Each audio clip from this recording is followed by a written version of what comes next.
Welcome back to my channel.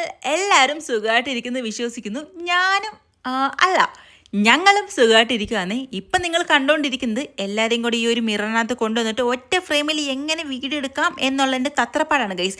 Last കുത്തിയിരുന്നിട്ടായാലും മുട്ടൂത്തി ഇരുന്നിട്ടായാലും ശരിയാണ്, last video ഞാൻ ഒപ്പിച്ചു. എന്നിട്ട് ഞാൻ എല്ലായിടത്തും പറഞ്ഞു പോ നാശങ്ങളെ മാറിയിട്ടെന്ന്. അങ്ങനെ എല്ലാവരും ഓടിപ്പോയി.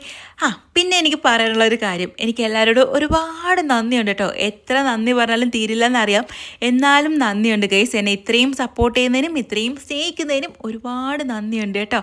പിന്നെ കുറച്ച് പേരൊക്കെ പറഞ്ഞിട്ടുണ്ടായിരുന്നു ലോങ് വീഡിയോ ഇടാൻ നല്ല ആഗ്രഹമുണ്ട്. ആഗ്രഹം ഇല്ലാണ്ടല്ല, പക്ഷെ മെയിൻ ഒരു പ്രശ്നം വന്നത് എൻ്റെ കയ്യിലിരുന്ന ഫോൺ തന്നെയാണ്. അതിനകത്ത് വീഡിയോ ക്വാളിറ്റി ഭയങ്കര എന്താ പറയുന്നത്, ക്ലാരിറ്റി ഭയങ്കര മോശമായിരുന്നു. അത് പിന്നെയും നമുക്ക് സഹിക്കാം. മെയിൻ വിഷയം എന്ന് വെച്ചാൽ വീഡിയോ എഡിറ്റ് ചെയ്യുന്ന സമയത്ത് എന്താ പറയുന്നത്, ഭയങ്കര ബുദ്ധിമുട്ടാണ്. വെച്ചാൽ ഫോൺ ഭയങ്കരമായിട്ട് ഹാങ് ആവുന്നുണ്ടായിരുന്നു. അതിപ്പോൾ ഞാൻ ഷോർട്സ് എഡിറ്റ് ചെയ്യുകയാണെങ്കിലും ശരി തന്നെ നല്ല രീതിക്ക് ഫോൺ ഹാങ് ആവുന്നുണ്ടായിരുന്നു കേട്ടോ. അതുകൊണ്ടൊക്കെയാണ് മെയിനായിട്ട് ഞാൻ ലോങ് വീഡിയോ അതിനകത്ത് ഇടാനത്. പക്ഷേ ഇനി അങ്ങോട്ടുള്ള ദിവസങ്ങളിൽ ലോങ് വീഡിയോ ഇടാനായിട്ട് ഞാൻ ട്രൈ ചെയ്യുന്നതാണ്. അതേപോലെ തന്നെ ലോങ് വീഡിയോ ഇടാൻ പറ്റില്ലെങ്കിൽ ഷോർട്സ് വീഡിയോ, അതേപോലെ ക്ലാരിറ്റി ഉള്ള വീഡിയോസ് ഞാൻ ഇടുന്നതാണ് എന്ന് ഞാൻ ഇവിടെ പ്രഖ്യാപിക്കുകയാണ് ഗൈസ്. കാരണം നമ്മൾ വീണ്ടും ഒരു ഐഫോൺ യൂസർ ആയിരിക്കുകയാണ് എന്ന് പറഞ്ഞാൽ ആരും തെറ്റിദ്ധരിക്കരുത്. ഞാനിത് ഫുൾ എമൗണ്ട് കൊടുത്തിട്ട് മേടിച്ചാന്നും എനിക്കിത് നല്ലൊരു എമൗണ്ട് കിട്ടുന്നുണ്ട് എന്നൊന്നും ആരും തെറ്റിദ്ധരിക്കരുത്. EMI ആണ് ഗൈസ്, EMI. ഫോണിൻ്റെ വീഡിയോ എടുക്കാൻ വേണ്ടി മാത്രമാണ് ഞാനിപ്പോൾ ഐഫോൺ മേടിച്ചിരിക്കുന്നത്. അപ്പോൾ ഇന്ന് നമുക്ക് നമ്മുടെ വ്ളോഗിലേക്ക് പോയാലോ. ചേച്ചിയും ചേട്ടനും ഷാലുമോളും നമ്മുടെ ഋതുട്ടനും ബാംഗ്ലൂർ വന്നേക്കുന്നത്. ബാംഗ്ലൂരൊക്കെ ഒന്ന് കറങ്ങാനും അതേപോലെ തന്നെ ഒന്ന് അടിച്ചു പൊളിക്കാനൊക്കെയാണ് കേട്ടോ. ഞങ്ങൾ ശരിക്കും പറഞ്ഞാൽ ഇതിന് ഫുള്ളായിട്ടൊരു പ്ലാൻ വരെ ഞങ്ങൾ ശരിയാക്കി വെച്ചിട്ടുണ്ടായിരുന്നു. ആ പ്ലാൻ്റെ രീതിക്കാണ് ഞങ്ങൾ മുന്നോട്ട് പോകാൻ വേണ്ടിയിട്ട് ഞങ്ങളെല്ലാം റെഡി ആയത്. അതിലൊന്നാമത്തെ പ്ലാനായിരുന്നു അക്വേറിയം പാരഡൈസിൽ പോകണമെന്നുള്ളത്. ശരിക്കും പറഞ്ഞാൽ അതെന്തായാലും നടന്നു കേട്ടോ. ബാക്കി എന്തൊക്കെ നടന്നില്ലെങ്കിലും ശരിക്കും പറഞ്ഞാൽ അത് മാത്രം നടന്നു എന്നുള്ളതാണ്. ഞങ്ങളൊരു വൈകുന്നേരം സമയമായപ്പോഴത്തേക്കും ഞങ്ങൾ ഇറങ്ങിയിട്ടുണ്ടായിരുന്നു. അവിടെ നിന്ന് നേരെ നമ്മൾ റാപ്പിഡോ ബുക്ക് ചെയ്ത് അക്വേറിയം പാരഡൈസിൽ വന്നു. ശരിക്കും പറഞ്ഞാൽ ഇവിടെ വന്നപ്പോഴാണ് ഞാൻ അറിയുന്നത് അക്വേറിയം പാരഡൈസും അതേപോലെ തന്നെ ഫൺ വേൾഡും സ്നോ സിറ്റിയൊക്കെ എല്ലാം തൊട്ട് അപ്പുറം ഇപ്പുറമായിരുന്നു. ഇത്രയും നാളും ഞാൻ വിചാരിച്ചിരുന്നത് അക്വേറിയം പാരഡൈസിന് ഫൺ വേൾഡിൽ പോകണമെങ്കിൽ നമ്മൾ വണ്ടിക്കകത്ത് തന്നെ പോകണം എന്നുള്ളൊരു രീതിയായിരുന്നു കേട്ടോ. ഞാൻ അത്രയ്ക്കും മന്ദോത്തിയായിരുന്നു. എന്തായാലും ഇവിടെ വന്നപ്പം എല്ലാം ശരിയായി ഗൈസ്. എന്തായാലും നമ്മൾ അകത്ത് കയറാനുള്ള പരിപാടിയായിരുന്നു. അകത്ത് കയറുന്നതിന് മുന്നേ നമ്മുടെ ഹാൻഡ് ബാഗ് ഉൾപ്പെടെ നമ്മൾ പുറത്ത് കൊടുക്കണം. എമർജൻസി ആയിട്ട്, അത് കുഞ്ഞുങ്ങൾ എന്തെങ്കിലും ഉണ്ടെങ്കിൽ അവർക്ക് ഫുഡ് എന്തെങ്കിലും വേണമെങ്കിൽ മാത്രം നമുക്ക് എടുക്കാൻ പറ്റുമെന്ന് തോന്നുന്നു. കാരണം ഞങ്ങൾ ഋതുവിൻ്റെ ഫുഡ് മാത്രമേ എടുത്തിട്ടുണ്ടായിരുന്നുള്ളൂ. ബാക്കി ബാഗ് തിങ്സ് എല്ലാം നമ്മൾ വെളിയിൽ തന്നെ കൊടുത്തു. അകത്ത് കയറി നമ്മൾ ടിക്കറ്റ് എടുത്തു. പെർ ഹെഡ് 599 വീക്കെൻഡിൽ. റേറ്റ് തന്നെയാണെന്ന് തോന്നുന്നത് കേട്ടോ. എന്തായാലും ഋതുവിന് നമ്മൾ ടിക്കറ്റ് എടുക്കേണ്ട ആവശ്യമൊന്നും വന്നില്ല. അകത്ത് കയറിയപ്പോൾ എൻ്റെ കിളി പോയി കേസ്. ഇതെന്ത് മീനാണെന്ന് എനിക്ക് അറിയില്ല. എലിഫൻ്റ് എന്ന് പറഞ്ഞിട്ട് എന്തോ സാധനമാണ് എഴുതി വെച്ചേക്കുന്നത്. പക്ഷേ ഇത് മീൻ തന്നെയാണോ എന്ന് എനിക്ക് ഭയങ്കര ഡൗട്ടായിരുന്നു കേട്ടോ ശരിക്കും പറഞ്ഞാൽ. പിന്നെന്ന് വെച്ചാൽ ഇത്രയും വെറൈറ്റി മീനുകളെ ഞാൻ എൻ്റെ ജീവിതത്തിൽ ആദ്യമായിട്ടാണ് കാണുന്നത്. പിന്നെ അകത്ത് കയറി കുറേ കഴിഞ്ഞപ്പോഴത്തേക്ക് ഋതുവിന് ബോറടിച്ചിട്ടാണോ വിശന്നിട്ടാണോ അറിയത്തില്ല, ചെറുതായിട്ടൊന്ന് ചിണുങ്ങുന്നുണ്ടായിരുന്നു. പിന്നെ അപ്പം തന്നെ ചേച്ചിയാണെങ്കിൽ കുപ്പിപ്പാലിനകത്ത് വെള്ളം നിറച്ചുകൊണ്ട് വന്നതുകൊണ്ട് അത് വെച്ചങ്ങ് അഡ്ജസ്റ്റ് ചെയ്ത് കേട്ടോ. പിന്നെയെന്ന് വെച്ചാൽ ഇവിടുത്തെ പല വെറൈറ്റി മീനുകൾ, അതേപോലെ തന്നെ ഇവിടുത്തെ ഓരോ ടാങ്കിൻ്റെയൊക്കെ ഒരു ഭംഗിയുണ്ടല്ലോ, അയ്യോ ഒരു രക്ഷയില്ല കേട്ടോ. അവരെന്നാ ക്രിയേറ്റിവിറ്റിയാണ് ഇവിടെയൊക്കെ. മേളിൽ നിന്ന് വെള്ളം താഴോട്ട് വീഴുന്നതൊക്കെ കാണാൻ നല്ല രസം. പിന്നെ എനിക്ക് ഭയങ്കര ആകാംക്ഷയുള്ളവരുന്നായിരുന്നു ജെല്ലി ഫിഷ് കേട്ടോ. കുറേ വീഡിയോസൊക്കെ ഞാൻ കണ്ടിട്ടെങ്കിലും നേരിട്ട് കാണാൻ പറ്റിയിട്ടില്ല. നേരിട്ട് കണ്ടതിൽ എനിക്ക് ഭയങ്കരമായിട്ട് ഇഷ്ടപ്പെട്ടെ. അതിൻ്റെ ആ ഒരു മൂവ്മെൻറ്റ്സ് ഒക്കെ ഉണ്ടല്ലോ, അതും പ്രത്യേകിച്ച് ആ കളറും കൂടെ ലൈറ്റിങ്ങനെ മാറുമ്പോഴത്തേക്കുള്ള ഭംഗിയുണ്ടല്ലോ, ഒരു രക്ഷയില്ല ഗൈസ്. എന്നെപ്പോലെ തന്നെ ഋതുവിട്ട് നന്നായിട്ട് ആസ്വദിക്കുന്നുണ്ടായിരുന്നു അതൊക്കെ. എനിക്ക് ഭയങ്കര എക്സൈറ്റ്മെൻ്റ് ആയിരുന്നു ഇതൊക്കെ കേട്ടോ. കാരണം ജീവിതത്തിൽ ആദ്യമായിട്ടാണല്ലോ ഇങ്ങനെ പല വെറൈറ്റി മീനുകളെ കാണുന്നത്. അത് എന്നെക്കാട്ടി വലിയ മീനുകളെ വരെ ഞാൻ അവിടെ കണ്ടു എന്നുള്ളതാണ് ഗൈസ്. അതൊക്കെ എനിക്ക് ഒരുപാട് ഇഷ്ടപ്പെട്ടു. ഞാൻ ഭയങ്കരമായിട്ട് എൻജോയ് ചെയ്തു കേട്ടോ. ഞാനിവിടെ ബാംഗ്ലൂർ വന്ന് 1.5 വർഷമായിട്ട് ആദ്യമായിട്ടാണ് ഗൈസ് ഇങ്ങനൊരു സംഭവം. എൻ്റെ ഫ്രണ്ട്സിൻ്റെ കൂടെ പോലും ഞാനൊന്ന് പുറത്ത് പോവാറില്ല. പോവുകയാണെങ്കിൽ സിനിമ കാണുക, തിരിച്ചു വരിക, ഇത് തന്നെയാണ് കേട്ടോ. പിന്നെ നമ്മൾ ആ വെള്ളം മേളിൽ താഴോട്ട് വീഴുന്ന ഒരു ഏരിയ കണ്ടല്ലോ, അത് ഈ ഒരു സംഭവത്തിലായിട്ടാണ് കേട്ടോ വന്ന് വീഴുന്നത്.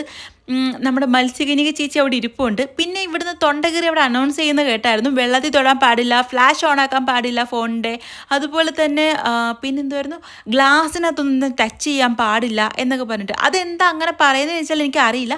അറിയാവുന്ന ആരെങ്കിലും ഉണ്ടെങ്കിൽ ജസ്റ്റ് ഒന്ന് കമൻറ്റ് ചെയ്യണേ ഗൈസ്. പിന്നെ ഞങ്ങൾ അതിലേൽ തേരാപ്പാര പോകുമ്പോഴൊക്കെ ഞങ്ങളിങ്ങനെ സ്വന്തം മോന്ത നോക്കി കിണിച്ച് കാണിക്കാറുണ്ട് ഗൈസ്. പിന്നെ ഇതേ കുറേ ചത്തതുപോലെ കിടക്കുന്ന നമ്മുടെ സ്റ്റാർ ഫിഷ്, അത് പിന്നെ അങ്ങനെ കിടക്കത്തുള്ളൂ, അത് വേറെ സത്യം.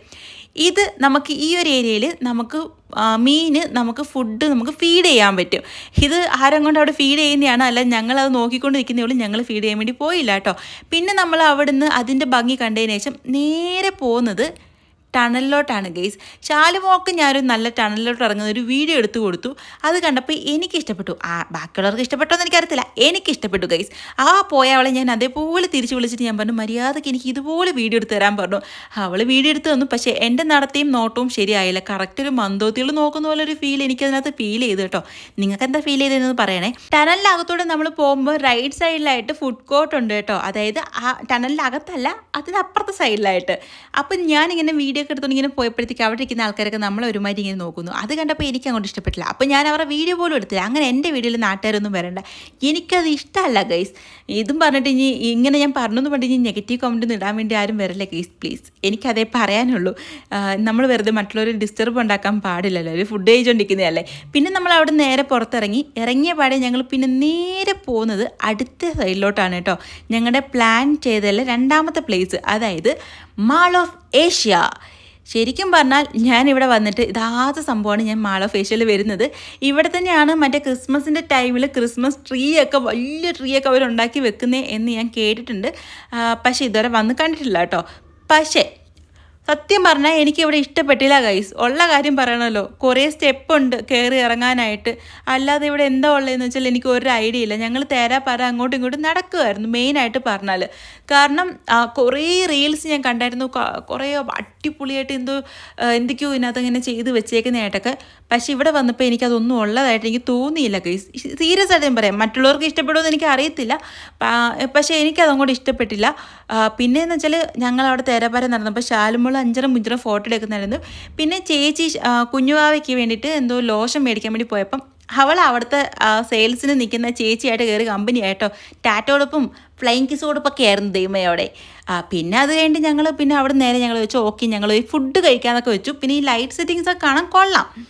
ഞങ്ങൾ ഫുഡ് കഴിക്കാൻ വേണ്ടി പിന്നെ പോയിട്ടുണ്ടായിരുന്നു കേട്ടോ. ഏറ്റവും മണ്ടയ്ക്കാണേ. അവിടെ ചെന്നപ്പോഴത്തേക്കും കാണാൻ കൊള്ളാവുന്ന കുറച്ച് ഏരിയ ഉണ്ട്. പിന്നെ അത്യാവശ്യം നല്ല കളക്ഷൻ, നല്ല തിരക്കായിരുന്നു കേട്ടോ. വീക്കെൻഡ് ആയതുകൊണ്ടാണെന്ന് തോന്നുന്നു അത്യാവശ്യം നല്ല തിരക്കുണ്ടായിരുന്നു. പിന്നെ അവിടെ ചെന്ന് കഴിഞ്ഞപ്പോഴത്തേക്കും അതിലും കോമഡി, അവിടെ നിൽക്കാനുള്ള സ്ഥലം പോലും ഇല്ലായിരുന്നു ഗൈസ്. ആകെ ഒരുമാതിരി പെട്ട അവസ്ഥയായിരുന്നു. അങ്ങോട്ട് നടക്കുക തിരിച്ച് നടക്കുക, പിന്നെ അങ്ങോട്ട് നടക്കുക തിരിച്ച് നടക്കുക. ലാസ്റ്റ് പിന്നെ ഒന്നും നോക്കിയില്ല, ഞങ്ങൾ വെച്ച് വന്നാൽ പിന്നെ അങ്ങ് വീട്ടിൽ പോകാമെന്ന് വെച്ചാൽ. കാരണം അത്യാവശ്യം നല്ല ലേറ്റ് ആയിട്ടുണ്ടായിരുന്നു, മഴയും നന്നായിട്ട് പെയ്യാൻ തുടങ്ങുന്നുണ്ടായിരുന്നു. താഴെ വന്നതിന് ശേഷം പിന്നെ റാപ്പിഡോ ബുക്ക് ചെയ്ത് അതിനകത്ത് ഒരു റാപ്പിഡോക്കാരനായിട്ട് ഞാൻ അടിയായി. അവൻ വേറെ എവിടെയും കണ്ട് പോയി നിന്നിട്ട് അങ്ങോട്ട് ചെല്ലാനൊക്കെ പറഞ്ഞു. ചേട്ടന് കാലം വയ്യാതിരിക്കുന്നതല്ലേ, പിന്നെ പറ്റത്തില്ല എന്ന് പറഞ്ഞു. പിന്നെ വേറൊരു പുള്ളിക്കാരന് ബുക്ക് ചെയ്ത് കിട്ടി. ആ പുള്ളിക്കാരൻ 600 രൂപയ്ക്ക് മുകളിലൊക്കെ ചോദിച്ചു. പിന്നെ അത് ക്യാൻസലായി. പിന്നെ ലാസ്റ്റ് ഒരു ചേട്ടനെ കിട്ടി. അങ്ങനെ അവസാനം ഞങ്ങൾ വീട്ടിൽ വന്നിട്ടുണ്ട് ഗൈസ്. അപ്പോൾ ഇന്നത്തെ വീഡിയോ ഇത്രയൊക്കെ ഉള്ളൂ.